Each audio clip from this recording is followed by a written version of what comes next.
안녕하세요, 김줄스예요. 갑자기 흙탕물이 되어버려 허탈해하고 있던 찰나에 연못에 나타난 귀한 손님. 아니, 손님이 아니죠. 식구죠, 식구. 홍비백산의 새끼 구슬사바입니다.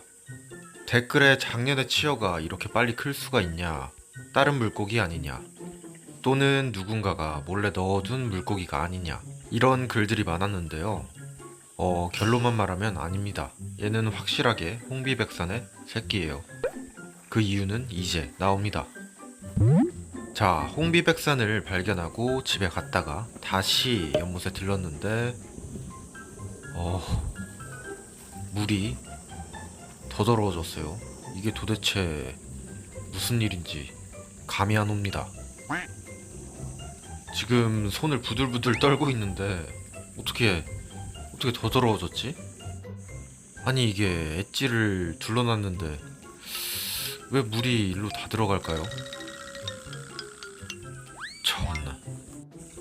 무언가 연못에 문제가 있는 것 같은데 잔디를 깔아서 그런 건 아닌 것 같고 원인을 찾아봐야겠습니다.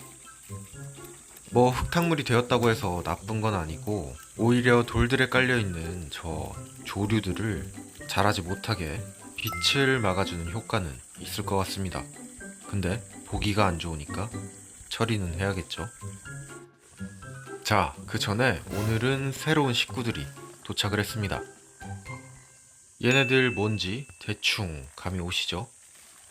봉투 밖으로도 보이는 저 빨간색 무늬와 뚱뚱한 몸매. 자, 이 안에 들어있는 물고기는 바로바로 짜자잔, 구슬사바입니다. 제가 사실 홍비백산이 사라진 이후로 홍천에서 열대어는 안 되겠다 이러면서 새로운 물고기들을 넣지 않고 있었는데 그 녀석들의 새끼가 나온 이상 가만히 있을 수 없습니다. 그래서 준비를 한 오늘의 주인공들. 놀랍게도 얘네들은 작년에 저한테 홍비백산을 분양해 주셨던 수족관 사장님께서 산란을 받은 그 개체들인데요. 분명 비슷한 시기에 새끼를 낳았을 텐데 우리 홍비백산이의 새끼들보다 훨씬 작죠. 그게 금붕어나 잉어는 살고 있는 환경에 따라서 몸의 크기를 조절하고 또 먹이의 양에 따라서 성장하는데 이만큼의 크기 차이가 발생하기 때문입니다. 신기하죠? 그리고 물고기는 손으로 잡는다고 화상을 입거나 하진 않습니다. 오늘 준비한 녀석들은 총 12마리인데 각자의 무늬가 조금씩 다르니까 한 번씩 보시고 가장 예쁜, 가장 선호하시는 녀석을 댓글로 한번 달아주세요. 이름도 지어주시면 좋을 것 같습니다. 자, 요 녀석이 6번째, 몸에 빨간 무늬가 많은 길쭉한 녀석. 그리고 이어서 나오는 7번째, 요 녀석은 흰색과 붉은색이 반반 정도 있네요. 아, 그리고 물고기는 뭐 저 정도로 물에 떨어진다고 해서 다치거나 하진 않습니다. 8번째, 요 녀석은 몸에 점이 하나 있는데 귀뚜라미가 지금 올라오고 있어요.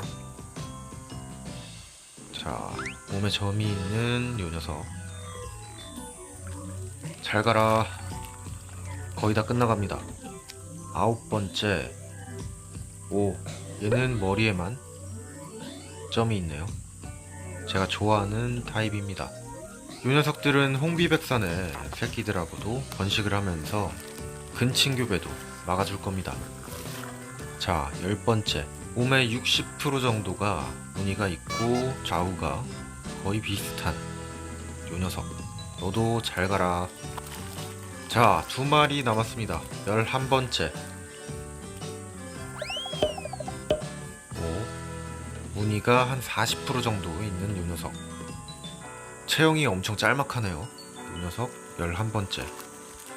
제가 연못에 구슬사바를 넣는 건 요 녀석들은 연못에서 키워지기 위해서 개량이 된 녀석들이라, 오, 얘는 완전히 하얀색.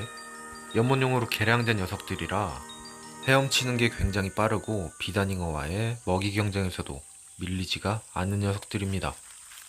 그래서 뭐 외갈이나 물총새 같은 포식자가 와도 일반적인 금붕어보다는 훨씬 잘 피할 수가 있어요. 근데 분명 물고기를 넣어놨는데 이거 뭐 작살 났네요. 보이지가 않아요. 사실 연못만 이런 게 아닙니다. 연못의 뒤쪽은 더 심해요.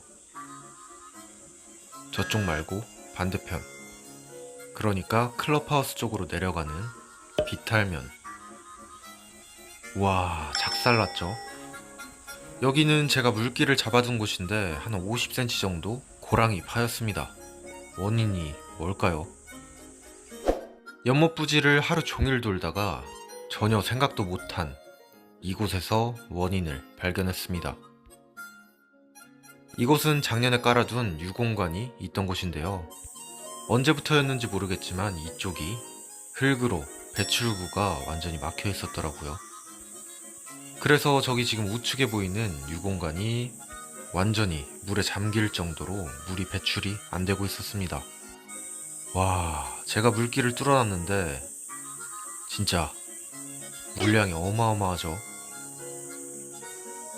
유공관이 저렇게나 잠긴 걸 보면 연못 전체가 물받칠 겁니다.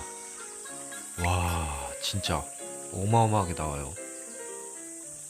연못 전체에 물이 이렇게나 고여있고 배수가 되지 않는 상황에서 비가 억수로 와버리니까 흙이 물을 담지 못하고 연못 위로 넘쳐버리거나 아니면 연못 뒤쪽으로 흘러가 버렸던 겁니다. 물을 1시간을 넘게 빼고 있는데 아직도 콸콸콸콸 나오고 있어요. 이쪽에 잔디가 분명 잘 자라고 있는데 처음부터 물이 고였으면 분명히 잔디는 버티지 못하고 썩었을 거거든요. 근데 또 잔디는 잘 자라있고 물은 고여있고 그 원인을 이제서야 찾은 겁니다.